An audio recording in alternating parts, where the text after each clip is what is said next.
Broadside क्या होता है, हमने कल आपको बताया था, प्रकाश जब किसी भी ऑब्जेक्ट पर पड़ता है तो इससे टकराकर कहीं ना कहीं फैल जाता है, ठीक है। इसी सेम कॉन्सेप्ट पर आधारित है प्रकाश का परावर्तन। क्या है प्रकाश का परावर्तन? होता क्या है, जैसे ये कोई एक तल है, चिकना सा तल है, ठीक है।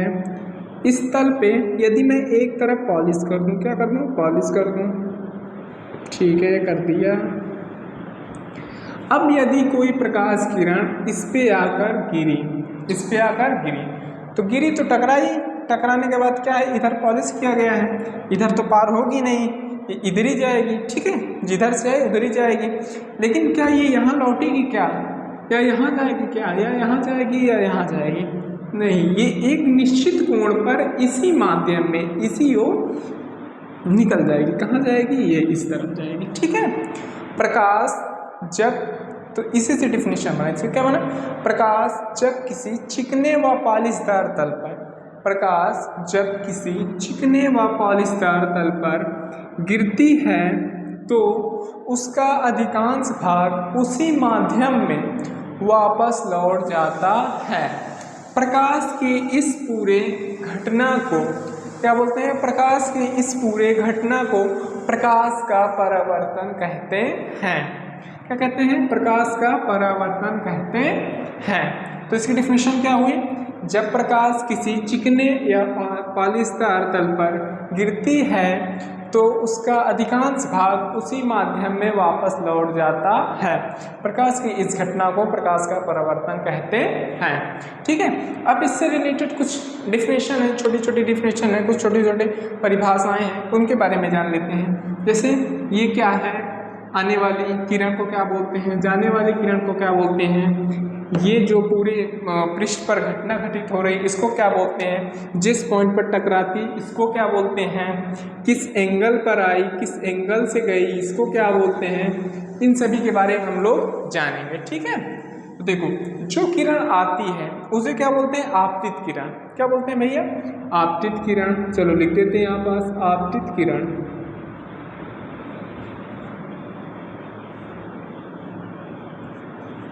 आपतित किरण, अच्छा, जो आई आपतित, जो गई परावर्तित होकर जो गई, उसे क्या बोलेंगे, परावर्तित, परावर्तित किरण। आने वाले को आपतित, जाने वाले को परावर्तित, परावर्तित होकर गई तो परावर्तित किरण, ठीक है। अच्छा, ये जो बीच में मैंने एक काल्पनिक रेखा खींची है इसे बोलते हैं अभिलंब। क्या बोलते हैं, अभिलंब, अभिलंब।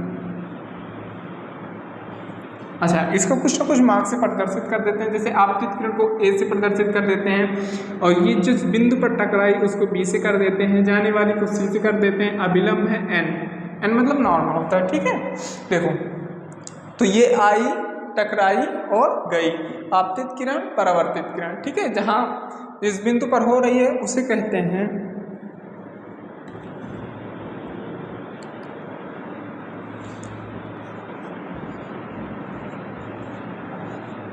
आपतन बिंदु। क्या बोलते हैं, आपतन बिंदु, ठीक है। पॉइंट ऑफ इंसिडेंट, जहाँ इंसिडेंट हुआ, जहाँ ये घटना घटित हुई उसे क्या बोलते हैं, आपतन बिंदु। आपतित किरण आपतन बिंदु पर आई, आपतन बिंदु से परावर्तित हुई, परावर्तित होने के बाद परावर्तित किरण के नाम से बाहर निकल गई। अच्छा, ये जो अभिलंब और आपतित किरण के मध्य कोण बना है, इस कोण को प्रदर्शित करते हैं स्मॉल आई से। इसका नामकरण कर क्या होता है, आपतित किरण है, आपतित किरण और अभिलंब के बीच में बना तो आपतन कोण। क्या होगा, आपतन कोण,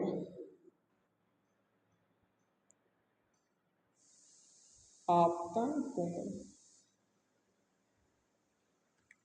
जैसे ये आपतन कोण है वैसे ही ये अभिलंब और परावर्तित किरण के मध्य कोण बने कोण को आर स्मॉल आर से डिनोट करते हैं। इसको क्या बोलते हैं, परावर्तन कोण। क्या बोलते हैं, परावर्तन कोण, ठीक है। समझ में आया। देखो, जो किरण आई आपतित किरण, जिस बिंदु से टकराई आपतन बिंदु, जिस बिंदु से टकराकर वापस गए उसे परावर्तित किरण, ठीक है। आपतित किरण, आपतन बिंदु, परावर्तन किरण, ठीक है। आपतित किरण और अभिलंब के बीच बना कोण आपतन कोण, और परावर्तित किरण और अभिलंब के मध्य बना कोण परावर्तन कोण।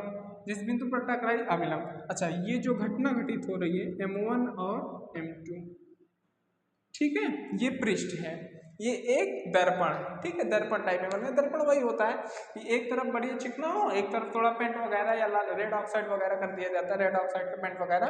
तो इसी प्रकार से बनता है क्या, कांच या मिरर, जिसे शीशा बोलते हैं, ठीक है। तो ये हमारा रहा पूरा परावर्तन, प्रकाश के परावर्तन का